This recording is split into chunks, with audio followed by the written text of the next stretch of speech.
Brilliance Audio presents the unabridged recording of Sign of the Cross by Kuzneski, performed by Dick Hill. Knowledge is the enemy of faith.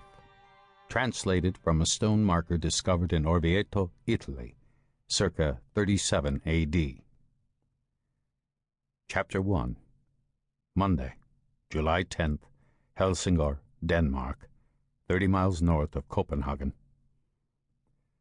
Erik Jansen was about to die. He just didn't know how, or why. After saying a short prayer, he lifted his head and tried to regain his bearings, but couldn't see a thing. Salt water burned his eyes and blurred his vision. He tried to wipe his face, but his hands were bound behind him, wrapped in thick layers of rope and attached to the frame of the boat. His legs were secured as well, tied even tighter than his arms, which meant there was no hope for escape. He was at their mercy, whoever they were. They had grabbed him as he left his apartment and forced him into the back of a van. Very quiet, very professional. No time for him to make a scene.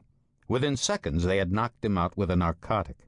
He awakened hours later, no longer in the bustling city, but on the open sea. Day was now night, his freedom was now gone, his life was nearly over. Jansen was tempted to scream, but knew that would only make things worse. These weren't the type of men who made mistakes. He could tell. If help was nearby, they would have gagged him, or cut out his tongue, or both. No way they would have risked getting caught. He had known them for less than a day, but knew that much. These men were professionals, hired to kill him for some ungodly reason.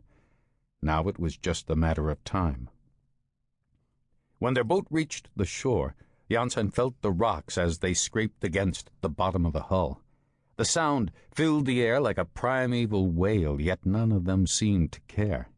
It was the middle of the night, and the coast was deserted. No one would come running. No one would come to save him. It was in God's hands now, as it always was. Suddenly, one of the men leapt over the side and splashed into the icy water. He grabbed the boat with both hands and eased it onto the narrow beach just below a footpath. The other three followed his lead, and soon the boat was hidden in the trees that lined this section of the island. They had traveled over 1,000 miles, but were just getting started.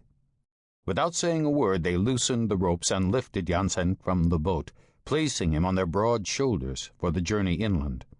Jansen sensed this might be his last chance to escape, so he flailed back and forth like an angry fish trying to break free of their grasp. Yet all he did was upset them. In response, they slammed his face into the jagged rocks, breaking his nose, shattering his teeth, and knocking him unconscious. Then they picked him up and carried him to the place where he would die. One of the men cut off Jansen's clothes, while the others built the cross. It was 7 feet wide and 10 feet high, and made out of African oak. The wood was pre-cut, so the planks slid into place with little effort. When they were finished, it looked like a giant T spread across the freshly cut grass. They knew most people would be confused by the shape, but not the experts. They would know it was authentic, just like it was supposed to be, just like it had been. In silence, they dragged Jansen to the cross and positioned his arms on the patibulum, the horizontal beam, and put his legs on the stipes. Once they were satisfied, the largest of the men took a mallet and drove a wrought iron spike through Jansen's right wrist. Blood squirted like a cherry geyser, spraying the worker's face, but he refused to stop until the nail hit the ground. He repeated the process on Jansen's left wrist, then moved to his legs. Since Jansen was unconscious, they were able to place his feet in the proper position, left foot on top of the right.